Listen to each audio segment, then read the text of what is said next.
18º ano do rei Jeroboão, Abias começou a reinar sobre Judá. 3 anos reinou em Jerusalém. Era o nome de sua mãe Micaía, filha de Uriel de Gibeá. Também houve guerra entre Abias e Jeroboão. Abias ordenou a peleja com um exército de valentes guerreiros de 400.000 homens escolhidos, e Jeroboão dispôs contra ele a batalha com 800.000 homens escolhidos, todos guerreiros valentes. Pôs-se Abias em pé no alto do monte Zemaraim, que está na região montanhosa de Efraim, e disse: Ouve-me, Jeroboão e todo o povo. Não vos convém saber que o Senhor Deus de Israel deu para sempre a Davi a soberania de Israel, a ele e a seus filhos, por uma aliança de sal? Contudo se levantou Jeroboão, filho de Nebate, servo de Salomão, filho de Davi, e se rebelou contra seu senhor. Ajuntou-se a ele gente vadia, homens malignos, fortificaram-se contra Roboão, filho de Salomão, sendo Roboão ainda jovem e indeciso, não lhe expôs resistência. Agora pensais que podeis resistir ao reino do Senhor, que está nas mãos dos filhos de Davi? Bem sois vós, sois uma grande multidão, e tendes convosco os bezerros de ouro que Jeroboão vos fez para deuses.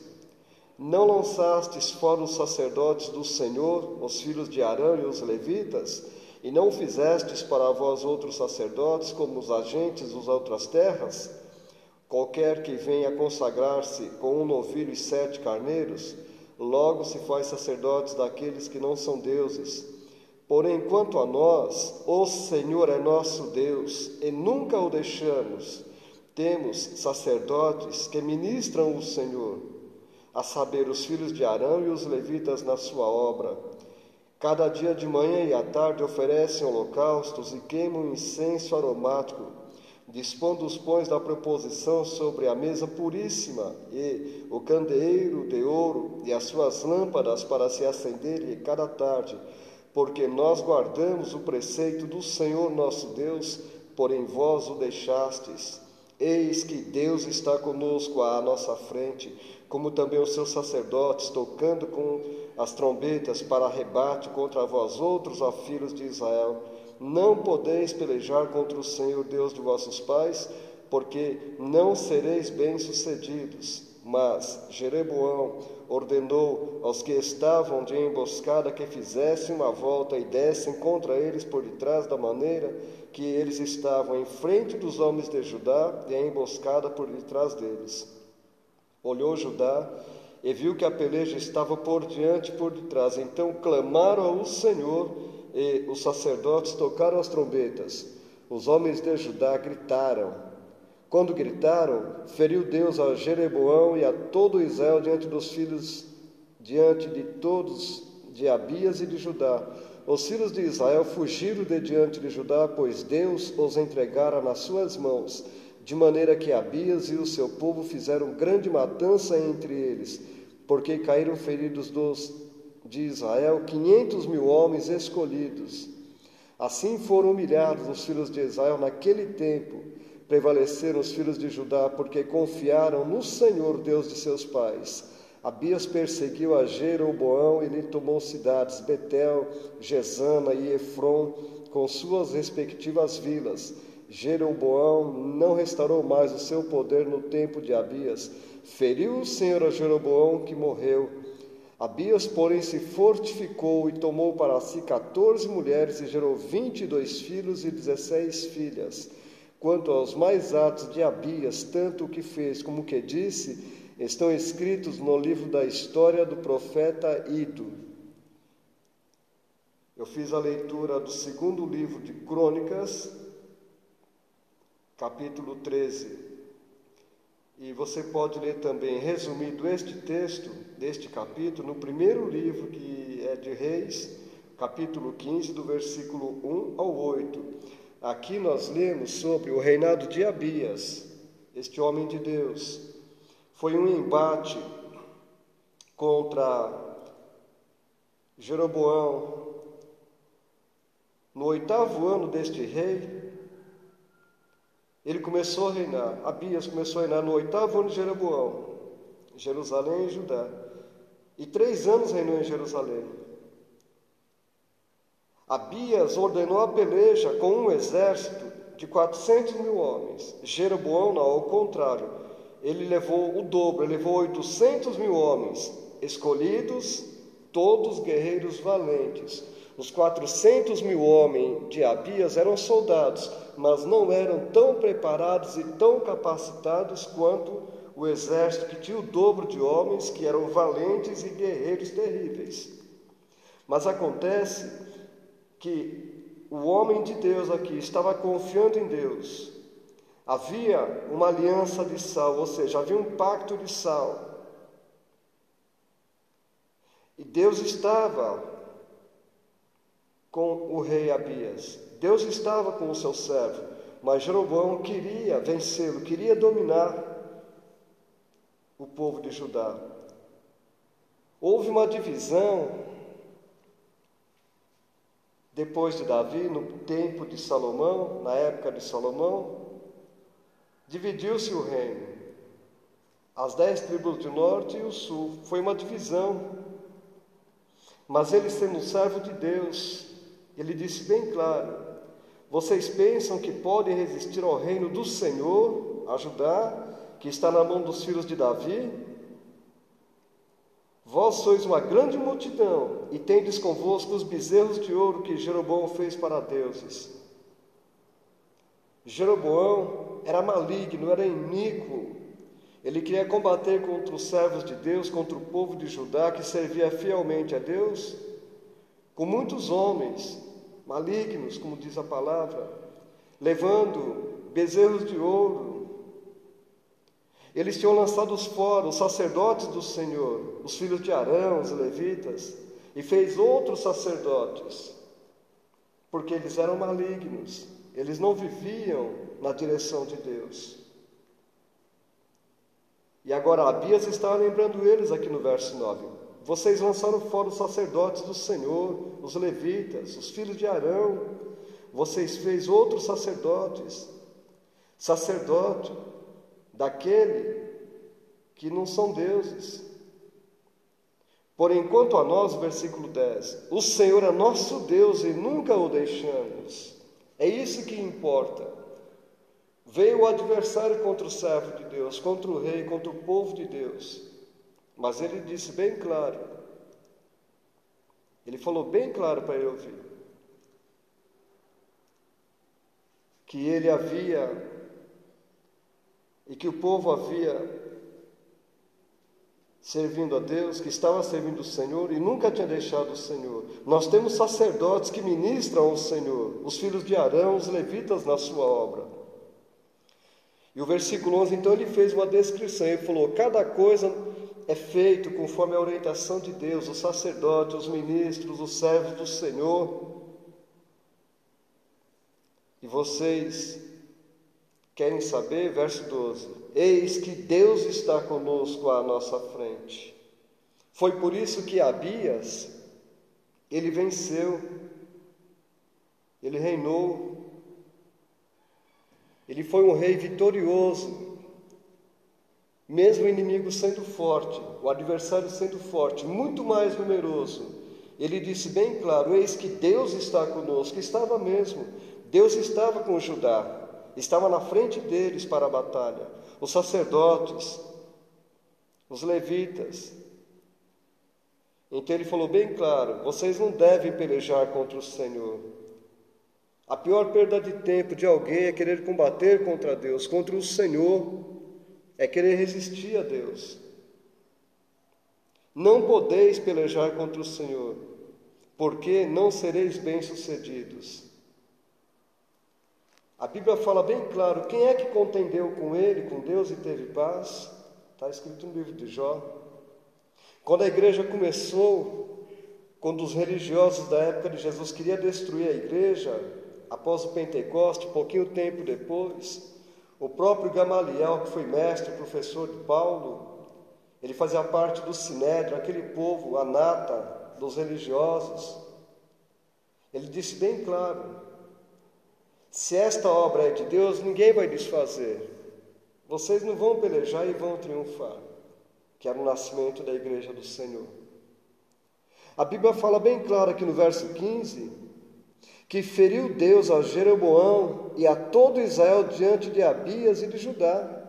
Deus feriu, então foi Deus quem tomou as providências daquela guerra. O Senhor feriu, está escrito aqui, o versículo 15, feriu Deus a Jeroboão e a todo Israel diante de Abias e de Judá, diante do rei Abias e do povo de Judá. Foi Deus quem feriu eles. Morreu quantos? No versículo 17 fala aqui, versículo 17 diz: caíram feridos de Israel 500.000 homens escolhidos. Os outros foram feridos, ficaram inutilizados por causa da espada, dos ferimentos. Mas que caiu foi 500.000, você sabe o que é isso? 500.000 pessoas morreram porque Deus feriu. E o versículo 18 diz: prevaleceram os filhos de Judá porque confiaram no Senhor Deus de seus pais. Se você quiser prevalecer numa batalha, numa peleja, coloque Deus nela. Que Deus esteja contigo nas pelejas da tua vida, nas tuas dificuldades.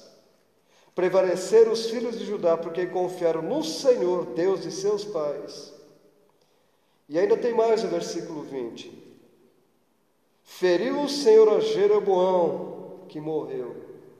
Jeroboão morreu. E quem feriu ele? Foi Deus. Foi Deus. Então nós vemos, ele falou bem claro no versículo 13. Ele falou bem claro.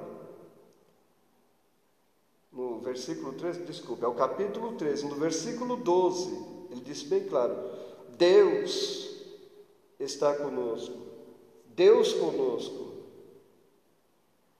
Nas fivelas dos soldados alemães, lá na Primeira Guerra Mundial, você sabe o que é que estava escrito na fivela dos soldados? Estava escrito: Deus conosco. Deus está conosco. E nos soldados de Cristo, nos servos do Senhor Jesus Cristo, tem que estar gravado em nossos corações o que está aqui no verso 12. Deus está conosco. Deus conosco. Quem é o Deus conosco?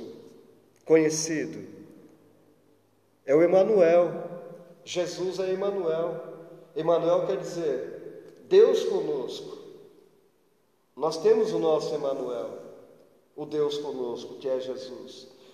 Isaías 9,6 fala que o nome de Jesus é Conselheiro, Maravilhoso, Deus Forte, Pai da Eternidade, Príncipe da Paz. Mas também Isaías fala do Emanuel. A palavra de Deus fala em Mateus: Jesus é o nosso Emanuel, é o Deus conosco das nossas vidas. E quem tem Deus conosco, a pessoa que tem Deus consigo, não tem como, nas pelejas e na vida, a pessoa ser um derrotado. Nós queremos vencer a cada dia, seja qual for a prova, a luta ou a dificuldade. Mas nós temos que confiar no Deus conosco, no Senhor. O Senhor é aquele que toma a frente das nossas pelejas. É o Senhor.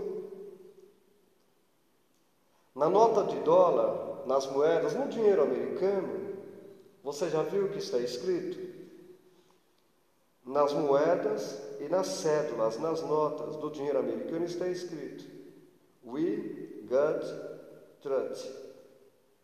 We got trust. Ou seja, nós confiamos em Deus. O dinheiro está na mão para a pessoa comprar, para adquirir bens. O dinheiro está na mão. Mas tem uma mensagem: We got trust. Nós confiamos em Deus. E no dinheiro, no real, também tem a palavra assim, né? Deus seja louvado.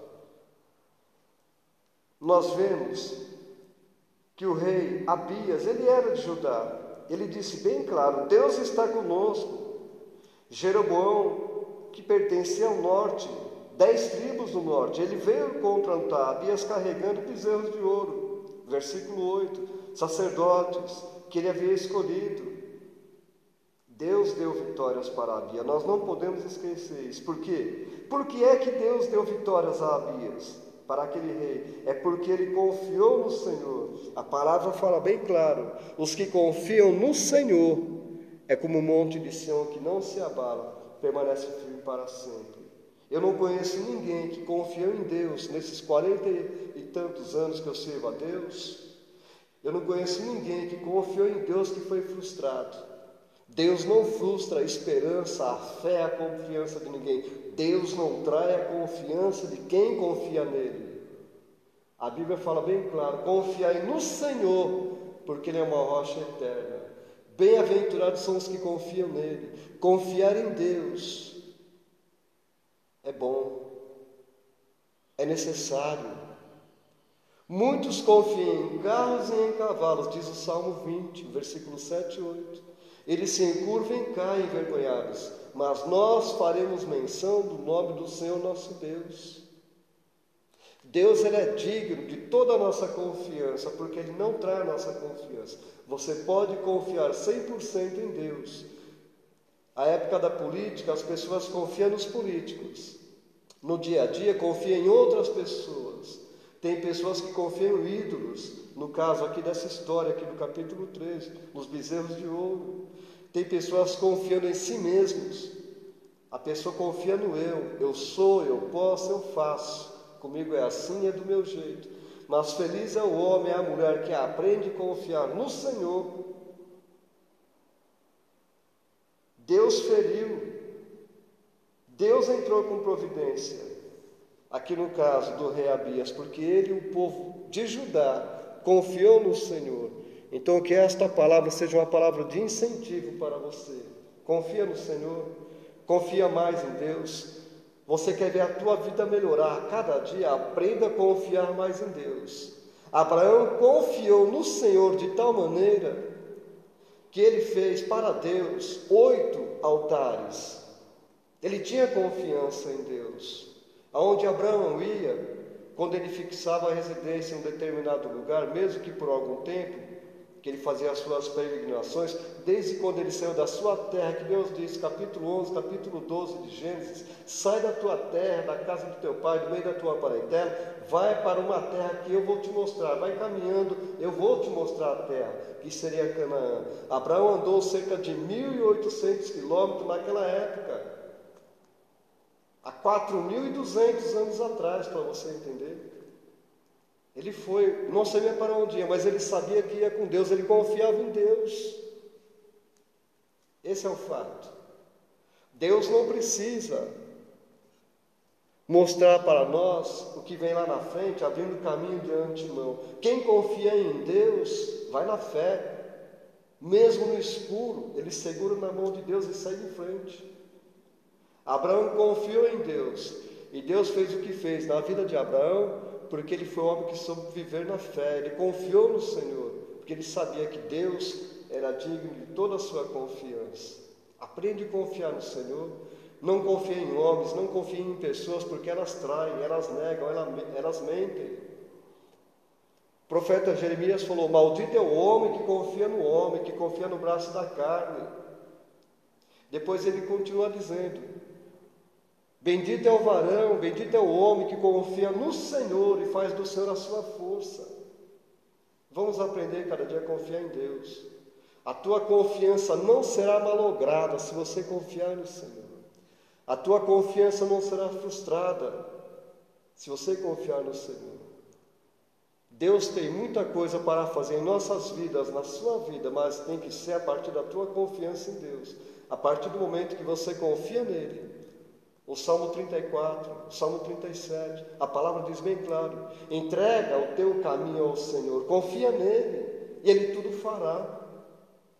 Que o Senhor te abençoe e guarde.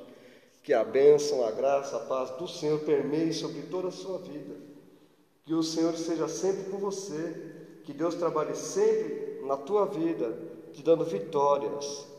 Lembre-se, o Emanuel está conosco, o Emanuel está com você. Que o Senhor te abençoe e guarde a cada dia, a cada momento. Fique firme, Vale a pena confiar em Deus. Vale a pena confiar no Senhor. Fica firme, porque o Senhor é o mesmo ontem, hoje e eternamente. Fica firme porque vale a pena você confiar neste Deus. Dispõe o teu coração para buscar o Senhor. Disponha o teu coração para estar presente na presença de Deus. Eu deixo para a tua meditação ainda sobre o que eu estou dizendo, que você deve dispor o teu coração para buscar a Deus. Daniel capítulo 1, verso 8. Não se contamine com os manjares, com as iguarias deste mundo. Faça igual Daniel. Se proponha a confiar em Deus, mas tenha uma vida limpa, uma vida íntegra, reta. E leia também Lucas capítulo 16, verso 10. Vai te fazer bem, acredite. Até a próxima, que o Senhor te abençoe. Eu estarei amanhã gravando mais um conteúdo para a tua meditação. Você pode se inscrever em meu canal e compartilhar com os teus contatos para Deus abençoar outras pessoas com a palavra de Deus. Fica na paz. Até a próxima. Amém? Paz.